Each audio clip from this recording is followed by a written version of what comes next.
Hello दोस्तों, स्वागत है आप सभी का अपने YouTube चैनल मैथ्स की नई दुनिया में।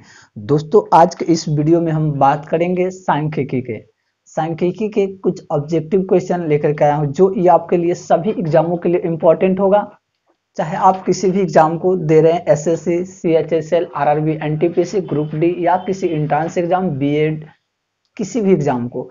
उसके बाद ये आपके लिए 10th क्लास के लिए भी बहुत ही इंपॉर्टेंट है। 10th क्लास CBSE बोर्ड या बिहार बोर्ड में तो भी तो 50% ऑब्जेक्टिव क्वेश्चन है, वहां भी आपको बहुत ही हेल्प करेगा। और मैं कैसे आसानी से जल्द सॉल्व करने की भी कोशिश कराऊंगा। फिर इसके ऊपर और जितना भी वीडियो बनेगा सारे का एक प्लेलिस्ट बनेगा। तो यहाँ पर आपको क्वेश्चन दिखेगा, ठीक है, यहाँ पर आपको क्वेश्चन दिखेगा और मैं सॉल्व भी करवाऊंगा। और अगर किसी भी क्वेश्चन का आंसर अगर आपको आता है तो हमसे पहले आप कमेंट कर जवाब दे सकते हैं। तो चलिए स्टार्ट करते हैं। क्वेश्चन नंबर ये पहले यहाँ पे लिख लेते हैं सांख्यिकी, ठीक है, इंग्लिश में इसको स्टैटिक्स कहते हैं। पहला क्वेश्चन देखिए, हम लोग देखते हैं कि क्या है। देखिए पहला क्वेश्चन में दे रखा है 3 4 3 4 7 2 7 6 7 9 का मोड मतलब बहुलक क्या होगा। तो बहुलक क्या होता है? बहुलक होता है जो डाटा आपको दिया गया होता है ना, उसमें सबसे ज्यादा बार जो भी डाटा आता है उसे बहुलक कहा जाता है। तो देखिए ये जो डाटा दिया है इसमें क्या है, सबसे ज्यादा बार क्या आया है? 7 आया है। हमें देखने से पता चल रहा है 7 3 बार आया है, तो इस क्वेश्चन का आंसर 7 हो जाएगा। ऑप्शन नंबर सी इसका बिल्कुल सही जवाब हो जाएगा, ठीक है। अब चलिए इसको देखते हैं। अब नेक्स्ट क्वेश्चन नंबर आपको 2 दिख रहा होगा। क्वेश्चन नंबर 2, अब क्वेश्चन नहीं लिखेंगे, मैं डायरेक्ट आंसर आपको बताऊंगा। देखिए क्या है, 3 5 2 5 7 5 8 5, इसका बहुलक पूछा गया है। तो इसमें सबसे ज्यादा क्या है? देखिए 3 5 5 एक बार, 2 बार, 3 बार, 4 बार 5 क्वेश्चन में है।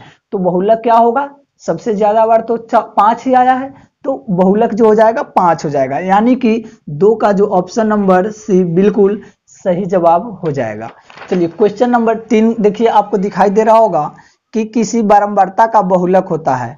ऑप्शन भी दिया है, कम से कम बारंबारता मान, माध्यतम मान, अधिकतम बारंबारता मान, इनमें से कोई नहीं। तो जो अभी हम लोग 2 बहुलक का क्वेश्चन पढ़े उसमें क्या था, जो सबसे ज्यादा बार यानी कि सबसे ज्यादा बार आया हुआ है, मतलब कि बारंबार आया है, उसी को बारंबारता कहते हैं। तो अधिकतम बारंबारता मान जिसका होता है वही बहुलक कहलाता है। तो यानी कि 3 का भी जो होगा वो सी नंबर हो जाएगा। अब आपको ध्यान में आ रहा होगा कि यहाँ पर जो लिखा है 16A 16A 15, ये सब एग्जाम में पूछा गया क्वेश्चन है, ठीक है। आगे और भी क्वेश्चन आएंगे। 4 नंबर क्वेश्चन देखिए, 4 में भी क्या कहता है, 1 3 0 3 1 3 का बहुलक क्या होगा। तो बहुलक क्या होता है? जो बारंबारता ज्यादा बार है। तो इस क्वेश्चन में देखिए ज्यादा बार क्या आया है, 3 कितना बार आया है? 1 बार, 2 बार, 3 बार 3 आया है। सबसे ज्यादा बार 3 ही है। और आपको 1 भी आ रहा होगा, लेकिन 1 कितना बार है? सिर्फ 2 बार है। तो इस क्वेश्चन का आंसर जो होगा 3 होगा। और 3 कौन से ऑप्शन में है? तो 3 डी ऑप्शन में है। और ध्यान रखिए 10 क्लास, अगर आप 10 क्लास में है तो आपको अगर ऐसे क्वेश्चन मिलेगा जहां पे ऑप्शन मिलेगा तो आपको आंसर ऐसे ही देना है, 4 का डी। इसके बाद आप लिख सकते हैं 3 नंबर, 3 सही जवाब है तो 3 लिख सकते हैं, लेकिन पहले ऑप्शन आपको देना जरूरी है। 5 नंबर क्वेश्चन देखिए, 5 नंबर क्वेश्चन क्या कहता है, माध्यिका निकाले। माध्यिका के लिए दिया है 5 3 7 6 4 2 1। इसका आपसे माध्यिका पूछा गया है। तो देखिए माध्यिका कैसे निकालेंगे, सबसे पहले आप बढ़ते क्रम में या घटते क्रम में सजाइए। तो हम बढ़ते क्रम में सजाते हैं, 1 2 3 4 5 6 7, यानी कि सब संख्या 1 1 है, 5 6 7। माध्य और माध्यिका चुनते समय बीच वाले का प्रयोग करते हैं। तो देखिए यहाँ n बराबर क्या गो है? 7 गो है। तो 7 गो है तो 3 गो इधर हट जाएगा, 3 गो इधर हट जाएगा, बीच वाला क्या बच गया हमारा?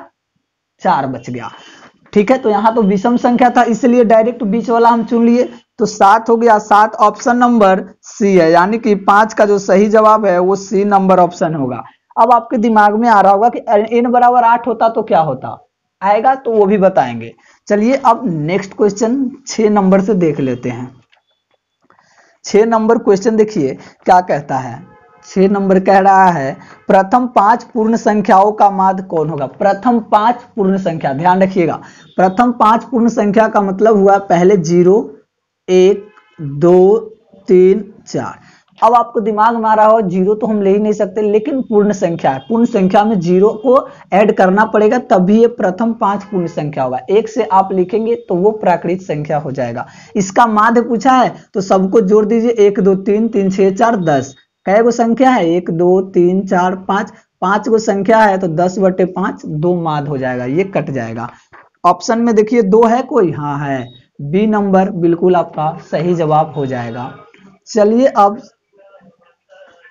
अब 7 नंबर क्वेश्चन देखिए क्या कहता है, प्रथम 3 लगातार प्राकृत संख्या का माध्य क्या होगा। यहाँ पे लगातार प्राकृत संख्या बोला गया तो प्राकृत संख्या 1, 2, 3, तीनों संख्या बोला गया है, माध्य निकालना है। तो माध्य क्या होता है, सभी प्रेक्षणों का योग बटे प्रेक्षणों की संख्या।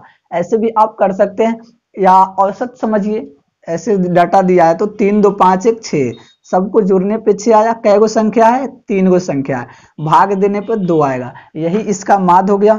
यानी कि ऑप्शन नंबर 7 का जो है बी बिल्कुल सही जवाब हो जाएगा।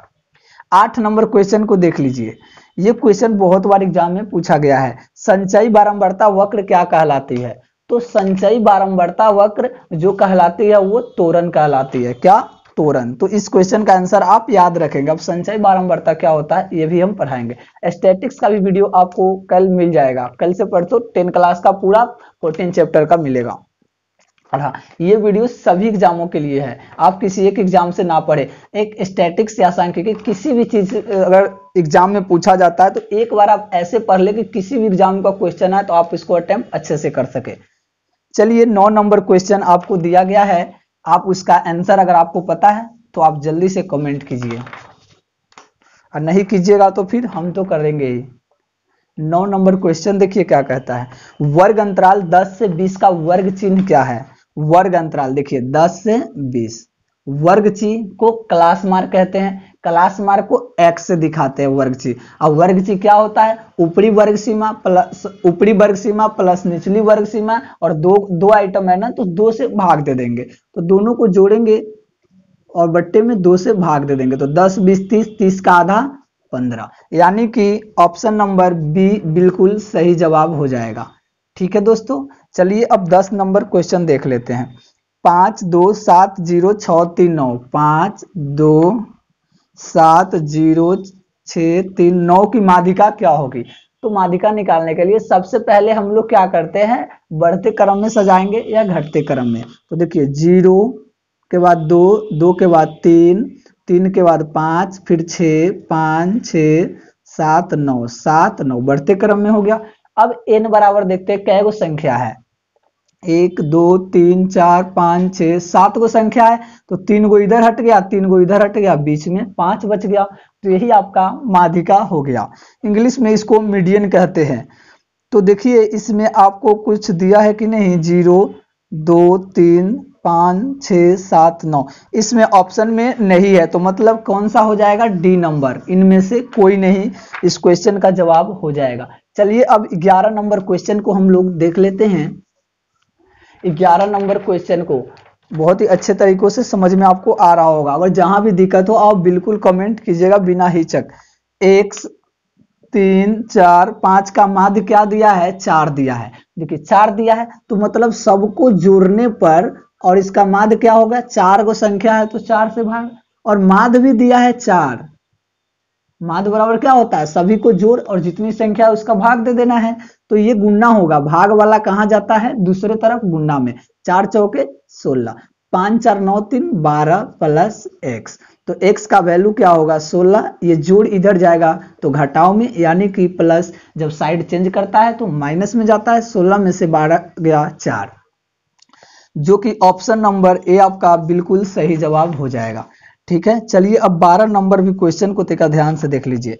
7, 3, 5, 12, 10, 9 की माध्यिका कौन सी है। 7, 3, 5, 12, 10, 9, इसको आप बढ़ते क्रम में सजाइए तो पहले 3 लिखेंगे, 3 से बढ़कर 5 है, 5 से बढ़कर 7 है, 7 से बढ़कर 9 है, 9 से बढ़कर 10 है, 10 से बढ़कर 12 है। अब आपको यहाँ पे आ रहा होगा n बराबर तो 6 आ गया, हाँ जो कि क्या है, सम संख्या है। तो इसमें तो हम बीच वाले देखिए, इधर से एक हटाया, इधर से एक, इधर से एक, इधर से एक, तो कै को बच गया बीच में, दो। दो बच गया तो दोनों को क्या करेंगे, जोड़ देंगे। 7 9 16, 16 को 2 से भाग देते हैं तो क्या आता है, 8। यानी कि इस संख्या की जो माध्यक होगा वो 8 हो जाएगा, जो आपको ऑप्शन में है या नहीं, ए नंबर ऑप्शन बिल्कुल सही जवाब हो जाएगा। ठीक है, जब दो संख्या आ जाए तो ऐसे करना है। ये तो था छोटा संख्या था इसलिए हमने ऐसे लिया। जब 15 या 20 संख्या आ जाएगा, 22 संख्या आ जाएगा तो फिर वहां पे हम देखेंगे, फॉर्मूला लगा देंगे।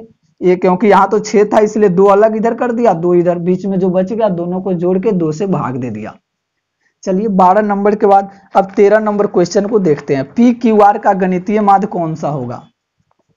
यहाँ पे पी क्यू आर का गणितीय माध्य पूछा, यानी कि पी क्यू आर मान लेते हैं 3 कोई संख्या है तो उसका माध्य क्या हो जाता, पी जोड़ क्यू जोड़ आर। कै गो संख्या है, 3 गो संख्या है, तो 3 से आप भाग दे दीजिए, यही आपका गणितीय माध्य हो जाएगा। ठीक है, तो ऑप्शन में भी देख लीजिए कौन सा है, डी नंबर ऑप्शन है। चलिए ये सही हो गया 13 का डी नंबर।